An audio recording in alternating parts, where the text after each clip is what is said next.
الصلاة والسلام على سيد الأنبياء والمرسلين محمد وآله وأصحابه أجمعين.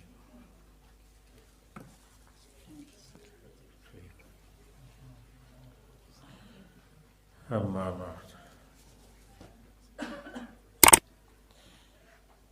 الحمد لله دا ختم قرآن مبارکه موقع ده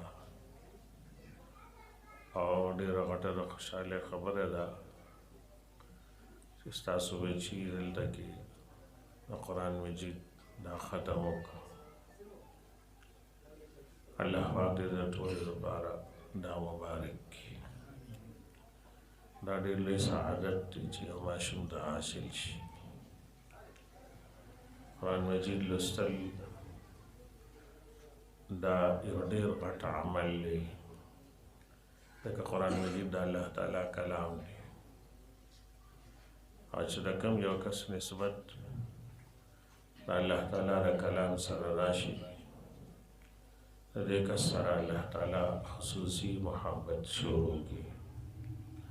قرآن ته الله پاک هغه څوک راولي چې چا سره د الله تعالی مینه او محبت وي. نو د یو ماشوم په ژبه د الله کلام جاری کېدل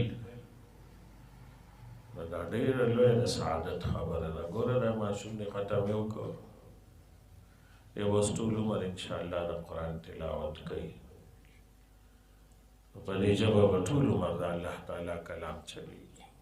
د الحمد نه واخلې تر والناس پورې څومره قرآن چې موږ لولو دا خو د الله تعالی کلام دی. نو ژبه د انسان ده، حروف د ده دي او کلام د الله تعالی دی. نو چې څنګه د الله شان اوچت دی، داسې د الله کلام هم اوچت دی. نو چې د کومې ژبې الله پاک انتخاب وکړي د خپل کلام لپاره، دا ژبه اوچته ده. د کومې سینې انتخاب وکړي هغه سینه اوچته ده. هغه کې قرآن مجید دا محفوظ پاتې. د دې وجې نه یو ډېر لوی مقام دی چې الله د قرآن په ذریعې سره چاته ورکوي.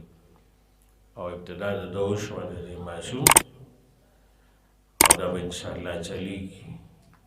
وګوره څومره موده چې دې تلاوت کوي، د دې تلاوت ثواب مور او پلار ته وررسي، استادانو ته وررسي. څنګه چې حدیث شریف کې راغلي چې په یو حرف لس نیکۍ میلاویږي. نو ماشوم چې تلاوت کوي او د یو حرف لولي نو دله لس نیکۍ میلاویږي. دا کومې لس نیکۍ چې ماشوم ته میلاویږي دا مور او پلار ته میلاویږي او دا استادانو ته میلاویږي. نو سبا ته خو پته نه لګي موږ به نه یو او دا بچي به وي. چې دې تلاوت کوي دا به الله پاک موږ دپاره محفوظ کوي، هلته قبرونو ته رارسي.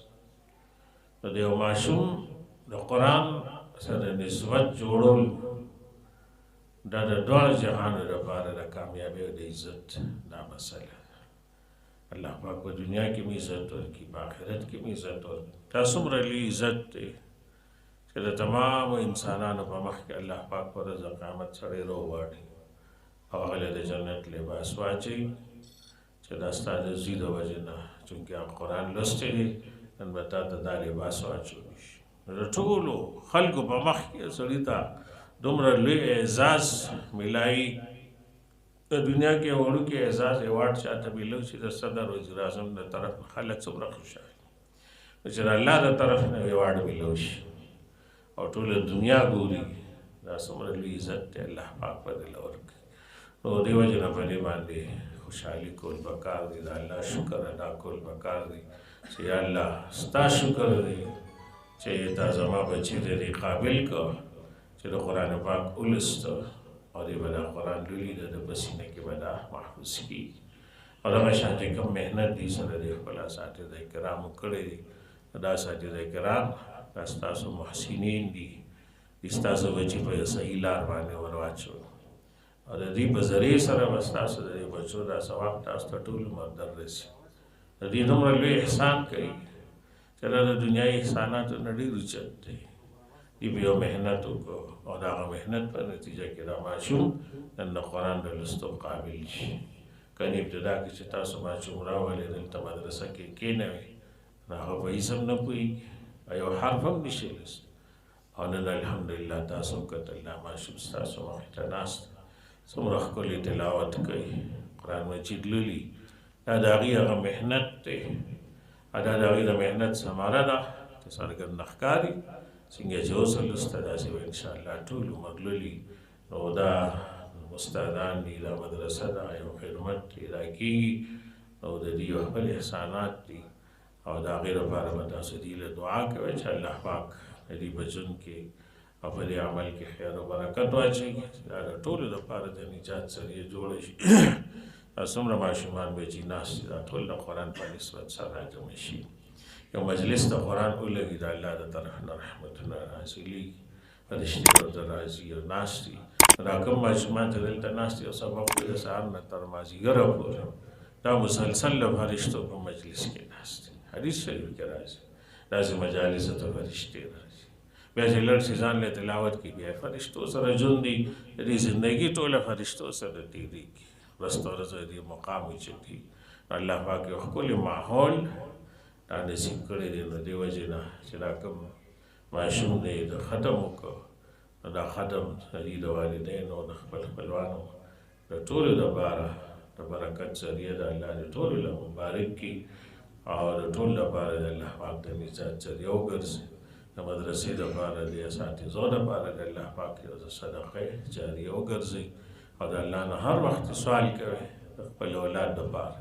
چې الله پاک اولاد په صحیح لار باندې راولي ځکه د اولاد تربیت کې د ټولو نه لوی کردار چې دی د مور او پلار د دعا یې یو سړی که وایي زه ذاتي به د اولاد تربیت وکړمه دا د انسان د وس شي کله کله د انسان د کنټرول نه بار شي چې دی پاسي او د شپې دعا کوي الله ته ژاړي د خپل وجې دپاره د الله نه غواړي الله خصوصي رحمت متوجه شي د تربیت الله پاک کوي او ژړا چې ده د مور او پلار ده د استادانو ده د استادان هم ژاړي دپاره دعاګانې کوي چې الله زموږ د شاګردان کامیاب کړي انشاءالله دا خو یو سلسله ده او چلیږي به څنګه چې دې ختم وکړه بیا دې یو ښکلی ماحول ورکوئ چې په هغه ماحول کې د قرآن حفاظت وکړي چې مخکې لپاره په دغه ترتیب باندې انشاءالله دا چلیږي الله پاک دې دا مجلس په خپل دربار کې قبولوي.